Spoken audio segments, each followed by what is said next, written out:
Perkenalkan, nama saya Fadila Alexander. Saya Jen Floriana. Saya Suci Ramadhani. Saya Nabila Mega. Saya Umaira Sekira. Dalam video ini kami akan membahas pengertian rumus-rumus penting serta contoh penerapan dalam kehidupan sehari-hari. Semoga video ini dapat menambahkan wawasan dan bermanfaat bagi kita semua.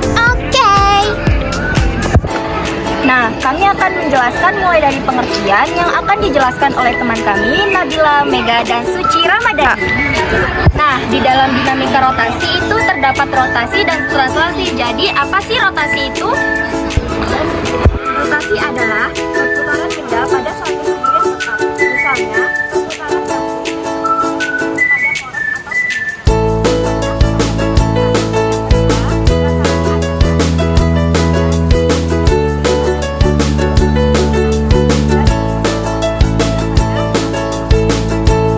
Nah, kita kan udah tahu pengertian rotasi dan transasi.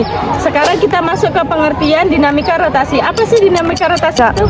Dinamika rotasi adalah suatu cabang mekanika yang mempelajari tentang suatu gerakan rotasi dan melibatkan gaya, massa, dan faktor yang turut mengaruhi suatu gerakan rotasi tersebut. Okay. Nah, kita kan sudah tahu apa itu dinamika rotasi. Di dalam dinamika rotasi tersendiri juga ada yang namanya momen gaya dan juga momen inersia. Nah, kita akan membahas tentang momen gaya terlebih dahulu. Nah, momen gaya atau torsi. Momen gaya atau torsi adalah gerak yang disebabkan adanya momen gaya yang memengaruhi suatu benda. Momen gaya disebut juga dengan torsi. Torsi adalah besaran yang menyebabkan benda berputar atau berputar rotasi. Persamaannya yaitu sebagai berikut. Yang pertama, torsi sama dengan F dikali D. Torsi sama dengan F dikali R dikali sin beta. Adapun rumusnya yaitu torsi sama dengan momen gaya yang dilambangkan dengan NM. F sama dengan gaya yang dilambangkan dengan N. R sama dengan lengan gaya yang dilambangkan dengan M. Dengan catatan, nilai sin theta bernilai maksimum jika theta membentuk sudut 90 derajat. Torsi merupakan besaran vektor. Torsi perkalian vektor. Torsi kuadrat per vektor F dikali vektor N. Adapun skala dapat dituliskan torsi sama dengan F kali N. Aturan putaran torsi. Torsi bernilai positif. Gaya yang dikenakan pada benda akan menyebabkan benda berputar searah jarum jam. Torsi bernilai negatif, berlawanan arah jarum jam.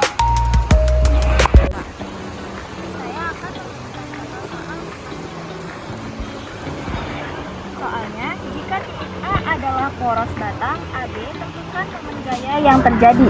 Ini adalah gambar dari titik poros tersebut. Kita cari diketahuinya terlebih dahulu. Diketahui R sama dengan 20 cm. Yang ini 20 cm kita ubah menjadi 0,2 karena satuan meter jarak cm ke meter adalah 2 tangga. Jadi 20 dibagi 100 sama dengan 0,2. Lalu F atau gayanya adalah 20. Lalu kita masukkan F. Yang ditanya adalah torsi. Jawabannya, rumus dari torsi sendiri yaitu torsi sama dengan F dikali R. Kita masukkan angkanya. F adalah 20 dikali dengan 0,2 sama dengan 4 mm. Nah, itu dia materi tentang momen gaya. Dan kita akan masuk ke materi yang kedua, yaitu momen inersia. Carter menerapkan konsep momen inersial. Momen inersial dapat diartikan sebagai ukuran kelembaban suatu benda untuk melakukan gerak rotasi pada porosnya. Kita kan sudah tahu apa itu momen inersia. Jadi di dalam momen inersia itu juga ada rumus-rumus. Rumus-rumus tersebut akan dijelaskan oleh saya dan teman-teman saya. Percepatan sudut benda berotasi sebanding dengan torsi, sehingga benda dapat berputar hubungan antara momen gaya, momen inersia, dan percepatan sudut benda diketahui melalui persamaan berikut. Torsi sama dengan I kali K. Dengan keterangan, torsi momen gaya adalah satuan nm. I adalah momen inersia kilogram meter per sekon. A. Percepatan sudut. K. 4 per sekon kuadrat. Batang panjang sama dengan 1 sama dengan 1 per 12 M. 1 sama dengan 1 per 12 ml kuadrat. Adapun rumus bola pecah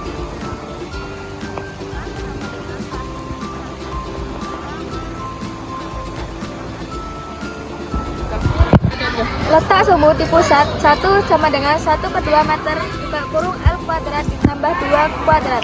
Letak sumbu diameter pusat 1 sama dengan 1 per 4 ml L 1 per 12 ml kuadrat.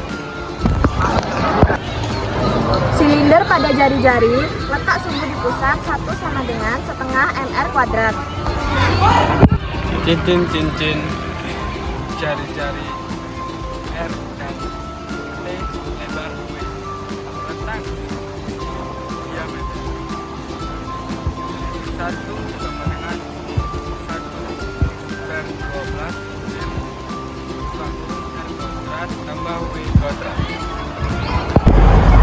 Silinder berongga, letak sumbu di pusat 1 sama dengan 1 per 2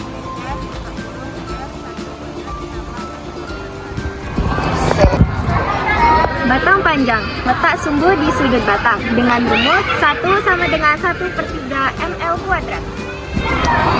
Bola berongga jari-jari R, letak sumbu di pusat 1 sama dengan 2 per 3 ml kuadrat. Cincin tipis jari-jari R, letak sumbu di pusat.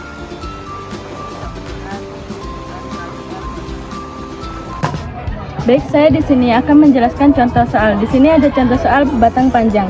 Sebuah batang tipis homogen memiliki panjang 8 meter dan massa 48 kg. Jika poros putar berada di pusat masanya atau tengah-tengah batang, kita cari diketahuinya panjang batang bisa dilambangkan juga dengan L sama dengan 8 meter. Massa batang dilambangkan M sama dengan 80 gram. Ini sama dengan 0,48 kg.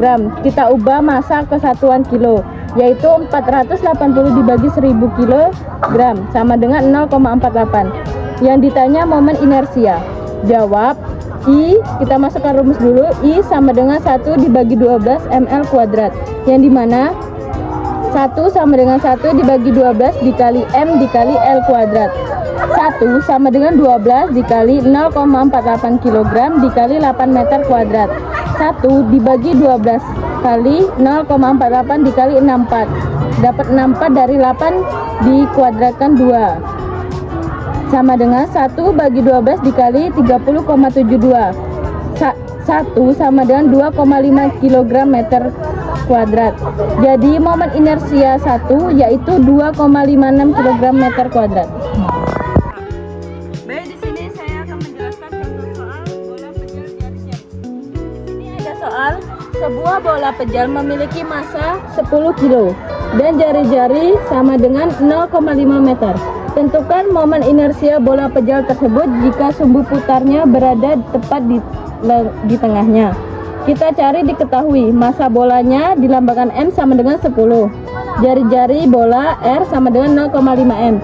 Yang ditanya momen inersia 1. Jawabnya kita masukkan rumus bola pejal jari-jari yang dimana 1 sama dengan 2 per 5 mr kuadrat. 1 sama dengan 2 per 5 dikali M dikali R kuadrat. 1 sama dengan 2 per 5 dikali 10 kilo dikali 0,5 M kuadrat. 1 sama dengan 2 per 5 dikali 10 kilo dikali 0,25 meter kuadrat. Dapat 0,25 M kuadrat, yaitu 0,25 M kuadrat di kuadrat. 1 sama dengan 4 kilo. 2 per 5 ini sama dengan juga 4 kilo dikali 0,25. I 1 sama dengan 1 kilo M kuadrat. Jadi momen inersia bola pejal tersebut adalah 1 kilometer kuadrat. Penerapan dinamika rotasi pada kehidupan sehari-hari. Contohnya bola yang menggelinding. Ketika bola dilempar ke lantai, ia tidak hanya bergerak maju, tapi juga berotasi pada porosnya. Gaya gesek antara bola dan lantai menyebabkan rotasi sehingga bisa berguling, bukan meluncur. Ini merupakan perpaduan antara gerak translasi dan rotasi. Sekian video pembelajaran dari kami, Kak Nairi. Wassalamualaikum warahmatullahi wabarakatuh. warahmatullahi wabarakatuh.